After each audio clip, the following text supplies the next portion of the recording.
So நான் ஃபஸ்ட்லேருந்தே வந்து LMESல frame sir போடுற வீடியோஸ்லாம் ஃபஸ்ட்டில் நான் பார்ப்பேன். ஸோ அப்போ அந்த வீடியோஸ் பார்க்கும்போது வந்துட்டு எந்த ஒரு எக்ஸாம்பிளாக இருந்தாலும் கொஞ்சம் எக்ஸ்பிளைன் பண்ணி அவங்க சொல்லுவாங்க. ஸோ அது வந்து ஸோ அந்த மாதிரி இருக்கிறது வந்து இப்போ எனக்கே வந்து சில விஷயங்கள் வந்து அது புதுசாக இருக்கிற மாதிரி இருக்கும். ஸோ இது நம்ம வந்து படிக்கும்போது வந்து நம்மளுக்கு இந்த மாதிரி தெரிஞ்சிருந்தால் இன்னும் கொஞ்சம் ஈஸியாக இருந்திருக்குமே அப்படின்ற மாதிரி ஃபஸ்ட்லேயே யோசிப்பேன். ஸோ அதுக்கப்புறம் வந்துட்டு இந்த சிட்டி ஸ்கூலுங்கிற அந்த கான்செப்ட் கொண்டு வந்தாங்க. ஸோ அதில் வந்து என் பையனை வந்து நான் சேர்த்து விட்டுருந்தேன். ஒரு ப்ராக்டிஸ் மூலமாக ஒரு எக்ஸாம்பிள்ஸ் இல்லை ஒரு எக்ஸசைஸ் மூலமாக இவங்க ட்ரெயின் பண்ணுறதால கொஞ்சம் டீப் நல்லா புரிஞ்சு குழந்தைங்க படிக்கிறது ஈஸியாக இருக்கும். அதே மாதிரி மார்னிங் வந்து 5 AM 6 AM ரிச்சுவல்ஸும் பிரேம் சார் வந்து நல்லா பண்ணுறாரு. மார்னிங் குழந்தைங்களுக்காகவே 4:30க்கு அவர் அலாரம் வச்சு எழுந்திரிச்சு 5 o'clock 6 o'clock அவங்களுக்காக தனியாக ஒரு டெய்லி ஒரு ஸ்டோரி அது டிஃப்ரெண்ட்டாக இருக்கணும், ரிப்பீட் பண்ணக்கூடாதுன்னு சொல்லிட்டு அது ஒவ்வொன்றிலையுமே ஒரு எக்ஸாம்பிளோட குழந்தைங்களுக்கு அந்த ஸ்டோரி சொல்லி அது மூலியமாக குழந்தைங்கள அந்த ஒரு நல்ல ஒரு வழியில் கொண்டு போகிறது எல்லாமே வந்து அவர் ரொம்பவுமே நல்லா பண்ணுறாரு. அதுக்கப்புறம் போக போக கொஞ்சம் எங்களுக்கு அது கோர்சஸ் மாதிரி கொடுத்தா நல்லா இருக்கும்னு நாங்கள் ஃபீல் பண்ணோம். அதையும் அவங்க பண்ணாங்க.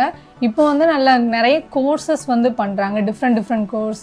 Craft junior course, art and craft class பார்த்தீங்கன்னா கனிமொழி மேம் அவங்களுமே வந்துட்டு கனிமொழி மேம்னா அக்கான்னு ரொம்ப பிடிக்கும் கவிஞாக்கு.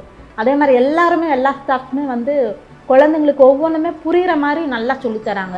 அந்த கிளாஸஸ் அட்டன் பண்ணுறதுலையுமே அவனுக்கு வந்து ஒரு அந்த ஃபியர்லாம் இல்லை. அவனுக்கு எதாவது டவுட்னா உடனே அவன் அங்கே அட் த பாயிண்ட் அவன் கேட்குறான். ஸோ அவங்க மேம் எல்லாமே வந்து உடனே கிளியர் பண்ணிடுறாங்க. இப்போ ஆரோ சயின்ஸ்னால் அந்த ஆரோ சயின்ஸ்க்கு இவ்வளோ இது பசங்களுக்கு தெரிஞ்சிருக்கு அப்படிங்கிறத அவங்க ப்ராக்ரஸாக ஒரு ரிப்போர்ட் மாதிரி அவங்க எப்படி புரிஞ்சுக்கிறாங்க, என்னெல்லாம் பண்ணியிருக்காங்கங்கிறதுக்கு எங்களுக்கு ஒரு ரிப்போர்ட் கூட கொடுக்குறாங்க.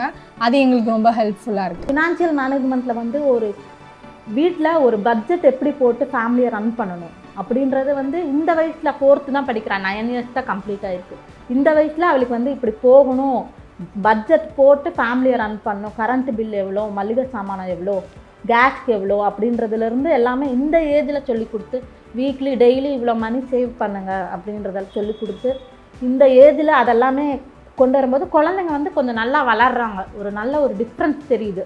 we are able to see that results. அது எதுனா எந்த ஆப்ஜெக்ட் இருந்தாலும் அதை எடுத்து அது என்ன இது எதனால் இது ஏதோ ஒரு டாய்னா கூட அந்த டாயில் என்ன காம்பனன்ஸ் யூஸ் பண்ணுறாங்க, எப்படி பண்ணலாம், இது பண்ணலாம் அதை பண்ணலான்ற மாதிரி அவராகவே இன்னோவேட்டிவாக திங்க் பண்ணுறது அதெல்லாம் இப்போ அடிஷ்னலாக அவர்கிட்ட பார்க்குற ஸ்கில்ஸ் நாங்கள். ஸோ என்னுடைய பையனை பார்க்கும்போது இப்போ முன்ன விட கொஞ்சம் பெட்டராக இருக்கிற மாதிரி எனக்கு ஒரு ஃபீல் இருக்குது. கிளாஸ் ரொம்பவுமே ஹெல்ப்ஃபுல்லாக இருக்குது, ரொம்பவுமே யூஸ்ஃபுல்லாக இருக்குது. Thank you Prem sir, thank you city school team members எல்லாருக்குமே ரொம்ப ரொம்ப ரொம்ப ரொம்ப தேங்க்யூ.